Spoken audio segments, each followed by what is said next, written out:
하나님의 은혜 속에 우리는 살아갑니다. 그래서 오늘도 이 새벽에 은혜를 받기 위하여 저희들은 나왔습니다.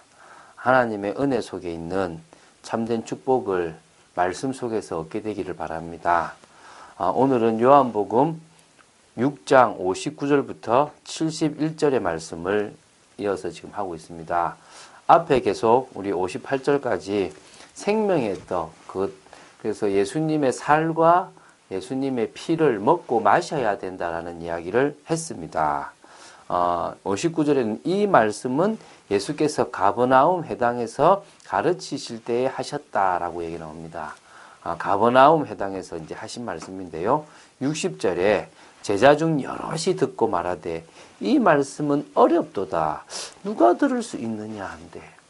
우리는 예수님의 십자가와 부활을 받기 때문에 예수님의 살과 피를 먹고 마신다는 개념이 어떤 의미인지를 알 겁니다. 그러나 그 당시에 행위로 구원을 받아야 되고 율법을 지켜야 됐던 그들에게 이 살과 피를 먹고 마신다는 개념은 이게 좀 이해하기 어려운 이야기일 수도 있습니다. 그래서 결국은 그분을 믿고 나중에 십자가 지시고 나서야 제자들도 그 뜻의 진짜 의미를 알게 되었던 거죠.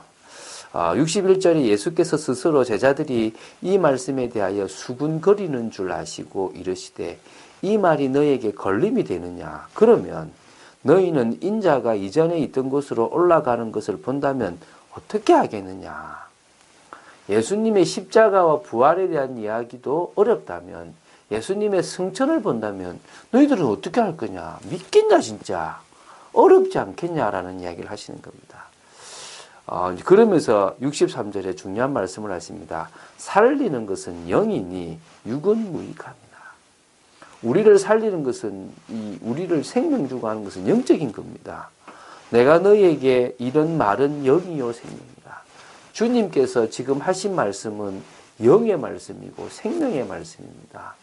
여러분들이 이 요한복음을 보시는 중에 계속적으로 같은 말씀을 해 나가시는 예수님, 그걸 생명의 떡으로 생수로 또 어떨 때는 목자로 여러 가지로 말씀하시는 그 예수 그리스도에 대한 말씀들을 사실적으로 받게 되기 바랍니다. 왜냐하면 예수님을 통하여 우리는 하나님을 알 수 있고 하나님을 만날 수 있습니다. 다시 말하면 하늘에서부터 오신 예수님이 하나님이 어떤 분이신지 우리한테 알려주고 계시고 그 말씀이 영의 말씀이고 그 말씀이 살리게 되는 것인 줄 믿으시기 바랍니다.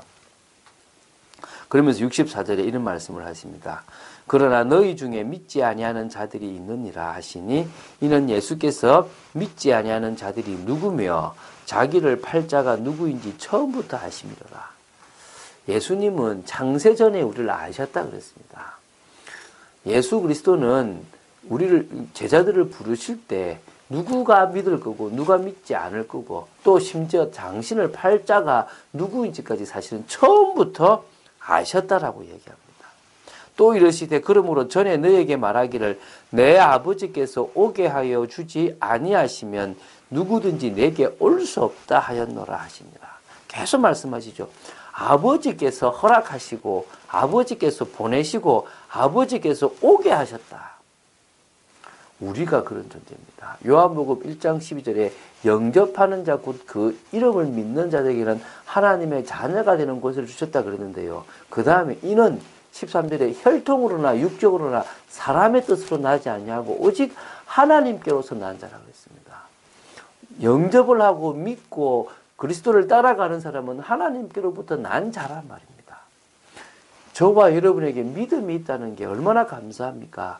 우리가 바로 하나님께로부터 온 자고 하나님께로부터 난 자란 건 그 사실입니다. 말입니다.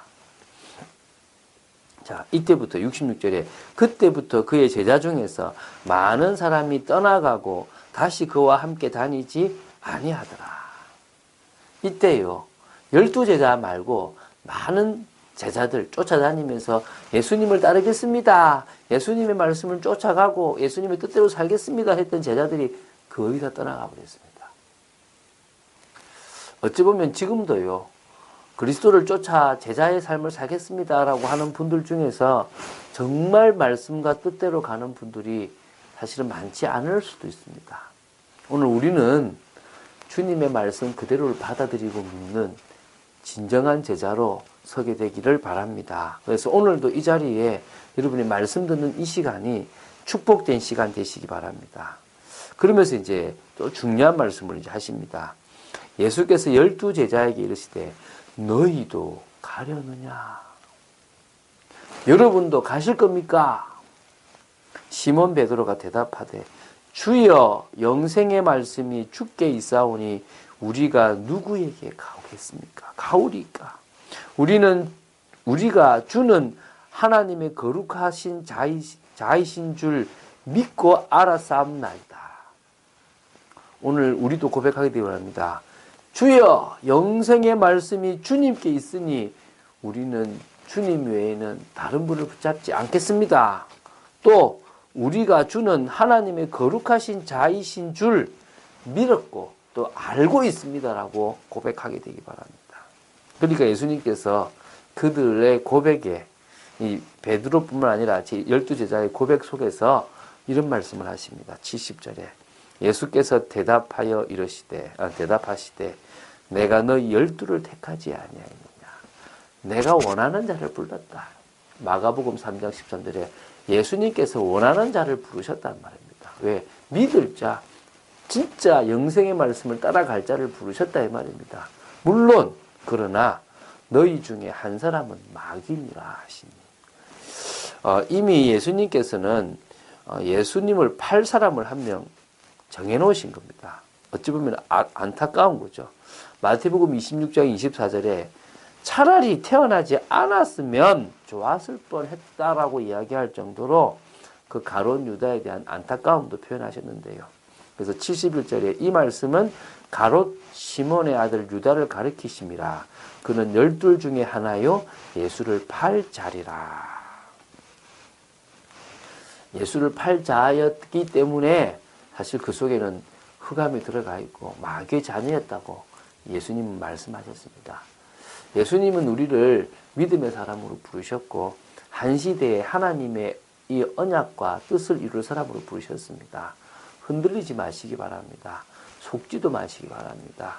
내가 누군지 바로 아시는 참된 축복이 있게 되기를 예수님의 이름으로 축원드립니다. 자, 오늘은 또 우리가 강단의 말씀을 또 같이 나누고 봐야 되겠죠. 강단이 참 중요합니다. 강단의 말씀과 또 오늘 이 새벽의 말씀을 같이 찾으실 수 있으면 좋겠죠. 지체를 의의 무기로 하나님께 드리자. 우리가 이제는 더 이상 죄의 종로로 다른 인생을 살아갈 필요가 없다는 겁니다. 이게 너무너무 중요한 말씀이라는 사실을 기억해야 될 줄로 믿습니다. 로마서를 쭉 우리가 봐나가고 있는데요. 우리 지금 주일 강단에 복음 메시지를 아셔야 됩니다.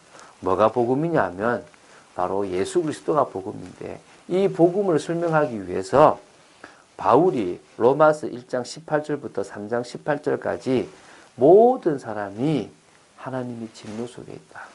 불의를 행하고 경건치 않은 삶을 살고 있기 때문에 그들을 판단하고 있지만 또 똑같은 삶을 살고 있기 때문에 요 유대인들은 말씀을 받았고 율법을 가지고 있지만 그 율법을 지키지 아니했고 또 결국은 하나님의 진노 속에 있을 수밖에 없기 때문에 모든 사람은 다 하나님의 영광 이루지 못할 만큼 죄 속에 있다라고 이미 단언했습니다. 그래서 의인은 없나니 하나도 없다라고 이야기합니다. 다 율법을 통하여 입을 막게 하고 심판 아래에 진노 아래 있음을 딱 알게 했습니다. 그리고 이제 율법을 통하여 복음의 필요성을 이야기하죠. 그게 로마서 3장 19절부터 4장 25절입니다. 율법 외에 하나님의 한 의가 나타났는데 바로 율법이 아닌 복음 예수 그리스도를 믿음으로 말미암아 구원을 얻는 복음이다. 선을 행하는 행위로 의로워질 수 없기 때문에 예수께서 십자가에 이루신 그 사실을 믿는 믿음으로 말미암아 의롭다 인정받을 수 있다는 겁니다. 그러면서 증거로 누구를 대느냐 하면 아브라함을 댑니다. 아브라함이 할례 받기 이전에 하나님을 믿었기 때문에 하나님이 그의 믿음을 의로 여기셨다고 창세기 15장 4절부터 6절에 말씀을 인용하면서 이야기하고 있습니다. 그러면서 이제 우리가 하나님 앞에서 의롭다 인정함을 받는 이유는 뭐 때문이냐? 이제 하나님의 형상을 회복한 하나님 앞에 나아갈 수 있는 화평을 얻은 존재이기 때문에 이제는 하나님의 은혜, 하나님의 영광을 바라는 창세기 1장, 2장의 축복을 받아 누릴 수 있는 거다. 그게 우리가 복음을 통하여 정말 회복해야 될 것이다 라고 얘기합니다. 그러면서 로마서 5장 12절부터 6장 23절까지 이제는 우리가 뭐냐면 더 이상 죄의 종로 타면 안 된다라는 이야기를 법적 근거 한 사람 아담, 한 사람 예수를 가지고 되고요. 이제 과거에는 우리가 죄의 종로로 타고 살았지만 예수 그리스도로 말미암아 의의 종이 되었기 때문에 의의 무기로 하나님께 드려 거룩함에 이르는 열매를 맺어야 된다. 이게 우리가 구원받고 난 이후에 원칙적인 삶이다라고 얘기합니다. 여기서요, 많은 사람들이 율법을 또 지켜야 된다고 얘기합니다. 그러니까 또 한쪽에서는 율법 안 지켜도 되도록 예수님이 끝냈지 않냐. 율법의 폐기를 주장합니다. 성경은요, 율법의 폐기를 주장하지도 않고 다시 예수 믿고 나서 율법을 지키라고도 말하지 않습니다. 그러니까 뭘 말하냐면 지켜야 된다, 지키지 말아야 된다는 게 아니라 먼저 로마서 7장 1절부터 25절에 어쩔 수 없는 존재다. 율법을 통해서 우리 속에 죄라는 악이라는 것이 있는 것을 드러내줬지 않냐. 우리는 하나님의 법을 섬기고 싶지만 율법을 지키고 싶지만 그럴 수 없는 존재라고 얘기하고 있습니다. 그래서 로마서 8장 그리스도 안에 있는 것이 중요하다. 성령을 쫓아 행하는 것이 중요하다. 그럴 때 우리는 영생을 맺을 수 있다. 율법을 지키려고 하는 것이 아니라 성령으로서 몸의 행실을 죽이고 말씀을 따라가고 하나님의 말씀을 마음으로 순종하며 그 성령의 충만함을 받기 위해서 살아간다면 하나님의 자녀의 축복 또 뿐만 아니라 정죄함과 고발함을 받을 수 없고 뿐만 아니라 하나님의 사랑에서 끊을 수 없는 존재가 된다는 것이 로마서 전체의 핵심이고 줄거리입니다. 말하는 복음입니다. 오늘 여러분들이 이 복음의 말씀을 제대로 알게 되기 바랍니다. 이 복음을 아는 사람이 현장에서 하나님 앞에 가장 중요한 일을 이루나가는 제자로 일꾼으로 쓰임받습니다. 세 가지 흐름, 이 현장과 산업에 흐르는 여러 재앙의 흐름이 있습니다. 그것을 하나님은 이 복음의 비밀을 아는 제자들을 중심으로 끊어나가기를 원하십니다. 종교 때문에 내려오는 이 재앙의 흐름, 여러 흑암의 문화, 타락의 문화 때문에 내려오는 이 재앙의 흐름을 복음의 능력으로 막고 변화시키는 그 일을 하기 원하십니다. 오늘도 우리의 걸음걸음이 의의 무기로 하나님께 드리는 걸음입니다. 어떻게 하면 되느냐? 하나님, 성령 충만함 속에 하나님의 나라를 이 땅에 이루기를 소망합니다. 오늘도 우리의 걸음이 그런 걸음이 되도록 지켜 주시옵소서. 기도하고 나아간다면 하나님이 주시는 참된 응답과 축복을 얻게 될 줄로 믿습니다. 기도하겠습니다. 주는 그리스도시요 살아계신 하나님의 아들이심을 고백합니다. 주님을 깊이 바라보고 또 이 시간 영생의 말씀이 주께 있음을 믿고 주님의 영의 말씀, 생명의 말씀을 아멘으로 받고 그 말씀을 기도하는, 묵상하는 중에 더 큰 응답과 축복 속으로 들어가는 저희들 되어지기를 소망합니다. 복음의 비밀을 누구보다도 아는 중에 이 세상의 세 가지 흐름을 바꿔나가는 믿음의 사람들로 저희들이 세워지기를 소망합니다. 오늘도 성령 충만함 속에 내가 있는 모든 현장에 하나님의 나라를 이루기를 간절히 소망합니다. 역사여 주시옵소서. 주 예수 그리스도 이름으로 기도드립니다. 아멘.